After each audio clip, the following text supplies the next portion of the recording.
is this a little bit weird?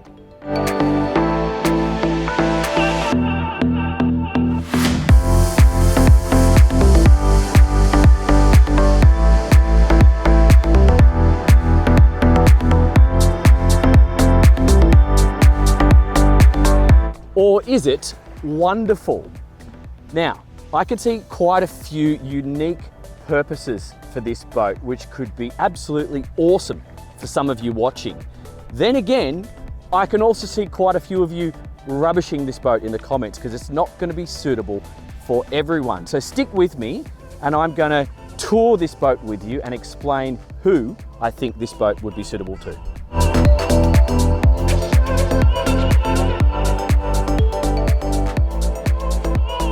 But these are just my thoughts on the boat, guys. I want to hear your thoughts too, because I bet you there's going to be quite a lot of blokes in random places, who knows, in the top end with some interesting ideas that some of us Southerners have never thought of before. So jump into the comments. I do enjoy hearing what you've got to say about these boats. And this is probably going to be one of those ones that, you know, spurs up a few emotions, positive, negative in the middle. And let's get going with it.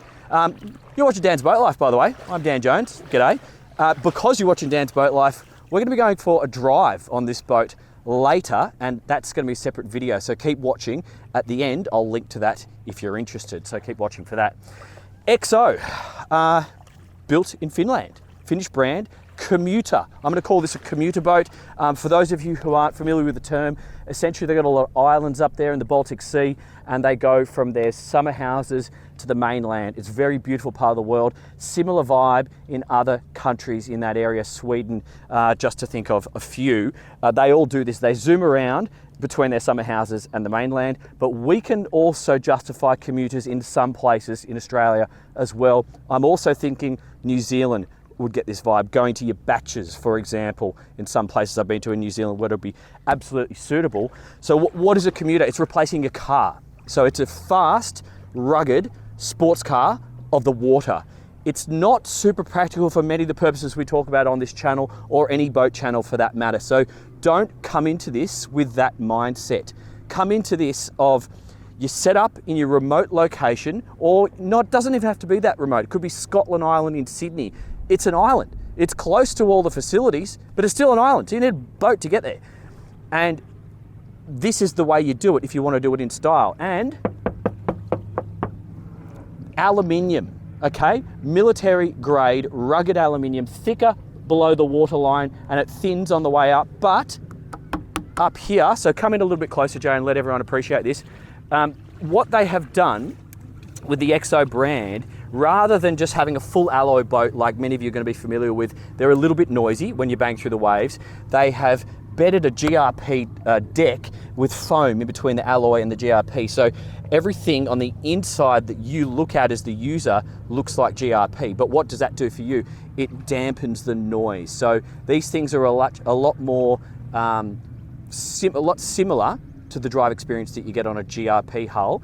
And because of the deep V, let's go up to the front and have a look. We've got about 23 degrees of dead rise, cutting bow, rubber insert at the front so you can bump it in. That's the that'll be the trailer hook just there, and a big, solid, thick rub rail all the way around and doubled up at the back. They're going for rugged and they're going for practical. So bumping it into your docks, stern anchors, like what we're doing right now, just ramming it up on the beach and going places. That's the vibe. Surf trips, destinations, is what you should be thinking about on this style of boat. So this is just a wrap. This is a carbon white wrap. You can do any colors you like. That's an anti-foul, but it's on the alloy. We've spoken about the rubber just here, and this is powder coated black aluminium. Looks super cool, and it's pretty cool vibe. Now, if you may have seen the Defender 8 on my channel before, you're correct. This is a new Defender 8. They did have a different style of boat, which was much more, what's the word? Much more Land Cruiser, not even Land Cruiser, like Land Cruiser troopy, but converted in some sort of sick way that you were just seeing going around in a African safari. It was that vibe. This is got a lot more going on to it. It has a toilet. So if that sets it apart, well, I hope it does anyway.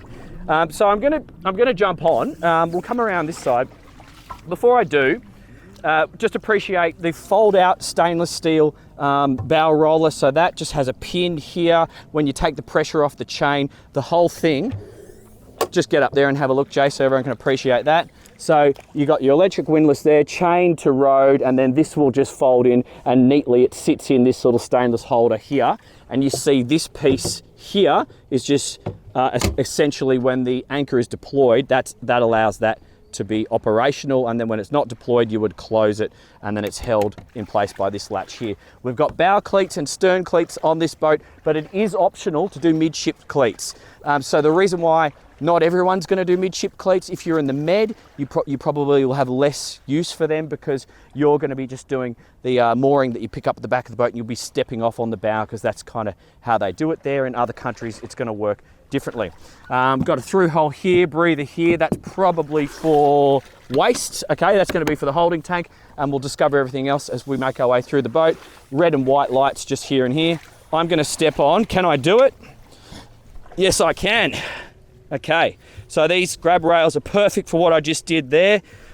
We even have the bow a little bit elevated than what it would normally be, because I kind of rammed it up there on the sand quite aggressively because the tide's coming in. By the way, welcome to the Gold Coast. We're in Queensland. This is an hour and a half north of Sydney. It's paradise. It's winter, by the way, guys. This is Queensland winters. It's probably going to get to about 27 degrees today. So, see that young bloke there, he's got his winter board shorts on. You're on YouTube now, sorry mate. Have fun. Welcome to the front of the boat. This is your multi-functional area. It's basically got lounge vibes all about it right now. But if you're doing a hunting trip, if you're doing a fishing adventure and you need to load a boat up with gear, this is where I see this space as being one of those spaces that's going to be useful to you. So all of these cushions will store below the floor. There's a hatch that pops up, and then you've got another hatch under that to get into the bow thruster and into the hull itself. But all these cushions will stow in there, or you might keep them in your boathouse or your garage if you've got it on a trailer, for example. And then you've got a very usable area that's protected from the wind and will hold a lot of gear should you need. So that's how that works there. Got a little bit of aluminium just here, facilitating a couple of drink holders. Then we got this net on starboard, replicated on port, just a place to throw things. A couple of backrests here, and they remove as well. Before we get inside to the cabin, just come up and have a look at the roof, because I'm going to point out a couple of things. So this roof is actually a wrap. The standard colour, I guess, must be different because it's a grey wrap. I could see it's been done in that way. But we have the fixed the fixed Lumar hatch just here for ventilation. You can also option this with a concertina sunroof, similar that you see it on many adventure boats. And see the design of the roof, how it comes up like this. So that's going to be for the aerodynamics, and then the optional sunroof would fit in this area just here, but we've gone with this one, the Lumar hatch instead. We have the radar mast. It's essentially it's a fold down mast. We've got a spotlight on it, VHF, and you've got your GPS aerials, but you undo the two little knobs on the leading edge, and then there's a hinge at the back, and the thing will fold down if you are, I guess, restricted with height, and that's important to you. So coming into the cabin, you've just got this sliding companionway hatch here, and you've got this one here. So that's toughened glass. We were running with this glass open before. So yes, it's possible, and we did go along at quite a clip. So aluminium frame, toughened glass in the middle. We did it. I guess I would probably want to test that going through waves, because I wouldn't want it to be bouncing, but in the flat water it was okay, and we had plenty of ventilation.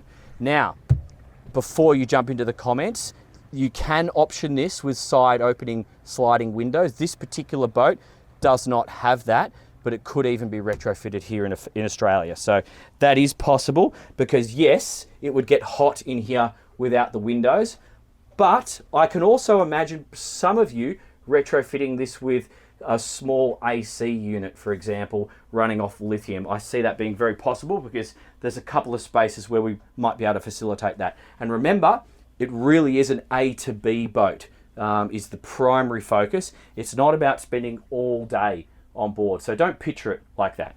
Now, can you see from there, Jay? Can you appreciate what everyone's looking at from where you are? So before I move to the back of the boat, I'll just point out these Helm chairs. This is typical XO stuff. This looks like Silvertex material. That's not a cross stitch. It's like a funky some other stitch. But they're very cool. They're suspension seats, and you can adjust the suspension by using that little knob, the turny wheelie thing just down there. And I'm not sure if you can do the height as well. I'd have to find that out later when we go for a drive, and you're invited.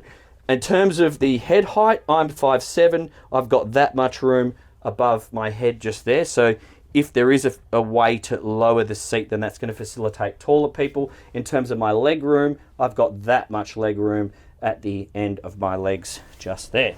Standing up is totally doable because of the flip-up bolster. And once again, from a standing position, I've got about that much room there. So if you're a huge bloke, maybe not the boat for you. If you're regular sized, you're going to be totally fine. So I spoke about the toilet. I better show you because I think that's one of the game changers when compared to the last one. I might just give me the camera. I'll just show you guys.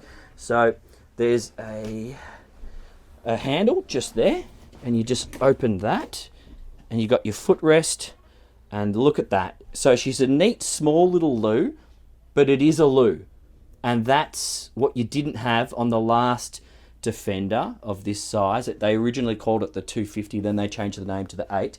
Got the gas strut just there holding the door open, so it's this whole console here which just swivels. As you can see, I've got my drink holder in there, so a nice amount of space, and that actually would serve as a decent grab handle. So that is a game changer, guys, because it does facilitate slightly longer trips. So from there to the helm station, let's do it. I'm going to sit down. It's all very compact. You've got your switch panel in terms of your fuses just at my foot down here. Got your safety next to the throttle. You're obviously not going to fall out of this boat, but maybe you'd fall off the wheel, so that's up to you if you want to use it. Your throttle there, you've got a good armrest to rest your elbow. Lenco trim tabs forward. Your key start just tucked in here. Your operation for the spotlight just on starboard side of the wheel. The wheel is adjustable, and I do see people doing that because that is going to buy you a couple of extra inches of space. And look at that. My phone's ringing. Damien, I'll get back to you. Got the Lumar bow thruster just here. The windscreen wipers here. Anchor windlass up and down on the port side. So it's all at hand for the operator. And then all your lights and operational switches, including the horn and the manual override for the bilge pump, all here, looking very cool. And facility for one Simrad display. You might be able to go one size up, but this is a medium size Simrad multifunctional display. We've got it on the sounder at the moment, but we can do everything there. Got one speaker at your foot here, and the legroom feels like you've got more. Why does that feel like you've got more legroom? I don't know why. Anyway, I've got my... So this seat must be... okay. So these knobbies here, that allows the seat to slide back, whereas this seat was in the forward position when I was sitting on it. So, you know what? It's the only limitation is going to be above your head here. So this much space above your head is what you need to be factoring in because the leg room is actually possible to be improved. So that's cool. So I got a 240 plug-in just here. So that's going to be off the shore power, I'd assume, unless you have an inverter. I did have a look underneath all of these carpets. There's no access into the bilge underneath these. That is all a sealed unit. And we've got some courtesy lights just there at your feet. So that's quite sensible for positioning. Now, let's focus in the heart or the middle of the boat. This is going to be great in some environments. Now, yes, it's also going to be questionable in others because in a hot day, if you don't sort out the ventilation and the cooling, you're going to be cooking. So remember, this is from Finland. They don't have that problem. But if you're a Queenslander, maybe you want to think about the opening windows, or maybe you want to think about air conditioning as an option. And I know, you know, what the guys in Dubai, for example, they don't even want opening windows. They just do air conditioning. So everybody favors the cabin styles like this because they want to be able to sit inside in comfort. So all these things are possible. Just think about how you're going to use the boat. But from my perspective as a passenger commuting to a destination, out of the wind, out of the rain, I'm going to have a nice experience communicating with the guests. Because look, 4 adults could sit here quite comfortably. 6 kids would be okay too, but I wouldn't do more than 4 adults because otherwise you're going to be running out of comfortable space. In terms of throwing your bags, you've got space in multiple areas. We have the bow, which we already had a look at, but we can also get in underneath here too. Can you see that? So we've got some safety gear in there at the moment. I would be strategic about safety gear on this boat, as I did on a personal boat of mine where I was limited with space. I wouldn't do any of those foam life jackets. I would do all inflatable ones because the volume that those inflatable ones take up is much less, and you can pack in a grab bag in a very convenient manner that just slots into one part of the boat, perhaps underneath here, and it's enough jackets for everybody, and then you're just buying more space for yourself. Because look under here, that's probably where I would do that, and it's also where all your batteries and your fuse, which for the windlass, is located. So start house, bow thruster, windlass is down there, and under here is top access to the fridge. So all that is essentially technical, but it's a drawer fridge just here, pulls out like so. I like this upholstery. I think this orange is a good look on this boat. Kind of makes it pop. So just appreciate the styling here with the windows. Another thing I want to point out, the frame. So it's a powder coated black aluminium frame, which is providing the rigidity to this structure. And so that beam is going across me here, going across there and there. I suspect if you were a roof rack kind of guy or girl and you wanted to make some fancy roof or rugged looking roof racks for this thing, I would be wanting to look at this structure and welding something to that. And we'll have a look at the roof when we get out in a second, see how that's possible. Before we do that, this is the door. So it's just on rollers, seems to work quite well. You've just got one track up here that slides and these 2 rollers down here and here, and then works quite easily. And then you just have a little foot stop just there to hold it in place. This is cute. This is just fun. This is a boat that if you pull up to a dock to get picked up by you, it's going to make people smile. People are going to be inquisitive, and it's just going to be a bit of a laugh as well. So 2 people, realistically. This folds forward to allow the engine to trim up. Now you have engine options, and I like what they've done out the back here because they didn't do this on the last XO. We've just made better use of the available space because you can see the aluminium structure. Actually, Jay, do you want to pull the port side so we can have a look? So the last one, this was just like we see here, so it wasn't essentially usable space. You can see the big thick aluminium, it's all been mounted very well. An access panel, which is not super necessary because there's another way in there, which I'll show you in a second. But by putting this over the top, it's a usable area that we can socialise and run and jump into the water on. We've got a proper swim ladder just here, 3-step with some grab handles for your less mobile people, and the rub rails finishes here at the gunnel height, and then it drops down to this platform height. And I do love this sort of design because it gives you wiggle room. If you're just touching the dock, you're not touching fiberglass. Okay, yes, this swim ladder is going to get dinged if you wallop it just there. So just pay attention to that because that's one risk point. We've got our 240 in for the shore power here aft on starboard. These are the aft cleats. These grab rails are actually a good place to hang a fender off if you need. So just think about that. That's just ventilation into the hull. That is another courtesy light, and we have the same thing on port. But I'm going to open this hatch up and get into the floor, under the floor, I should say. So this is all pretty interesting. So you can clearly see the construction and the worlds, and this is essentially the strength of the boat going forward and aft, giving the boat its rigidity, and this is the hull just here. But forward of us, we have the fuel tank. It's over like 350 litres of petrol. You can see the fuel lines going aft on port. We've got ventilation as well, and then we've got electricity on starboard. I assume this is bow thruster. That's probably crank. That's probably house. This is our sump box just here, and that's going to be our bilge pump just there. Water pressure. Everything is accessible, and steering hydraulics down aft. Water tank to the port side. One thing that I would pay attention to, or recommend that all of you guys buying an XO in warm countries, because of the aluminium tanks and the possibility for condensation to build up in the fuel tanks with heat up and down, just fit a water separator to it.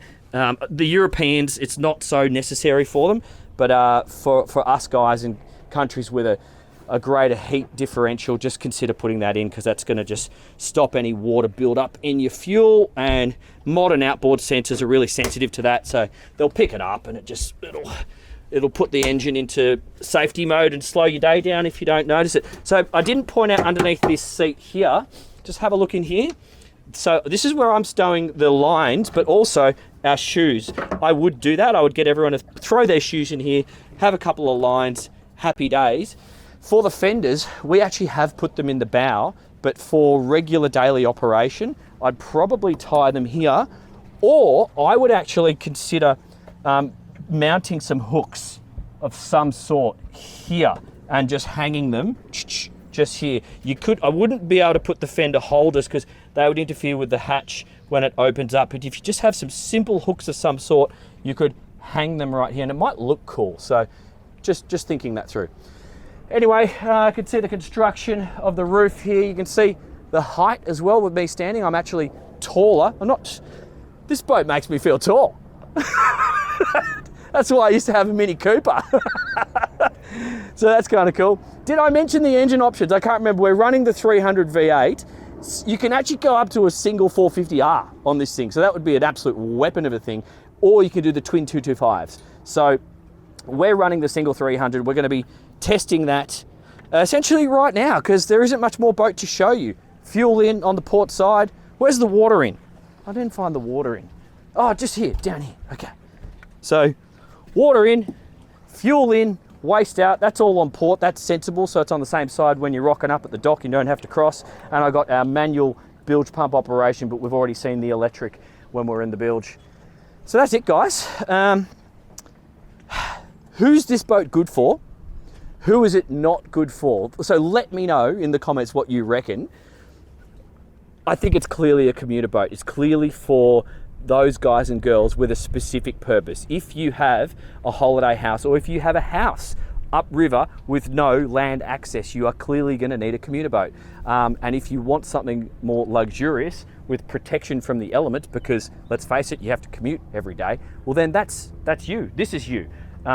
Taking guests in this opposing facing seating, it's quite social on your commute. So I know, up the Hawkesbury River, some of those runs could be up to 20 to 30 minutes, even at high speed, if you're all the way up there. There are destinations which are going to benefit from that. I can even think of places down in Tassie where the road goes all the way around, but by sea, it's just a really quick, fast, enjoyable run with great views. So it's clearly you guys who are thinking about that. It's also, let's be honest, someone who appreciates a bit of an edgy look. So if you want the Land Cruiser, the Land Rover mixed with the Porsche, that's kind of what this is. If that's not your style, well then this isn't going to be for you. so just think about those missions or those important things in life where this boat would do well for you, and then there's your answer, I guess. So, as I said, we're going for a drive. You are invited. It's a little bit windy. It's beautiful and sunny. We're going to go as fast as we can in the ocean, and then we're going to get it inshore. I'm going to go full speed up and with the tide, just to give you some accurate numbers. Click on the link. It's coming up on the screen right now. Hope you enjoyed that. You've been watching Dan's Boat Life. Subscribe, help out the Patreon if you can. I appreciate a few of you signed up lately. Thank you. And yeah, see you on the next one. Thanks.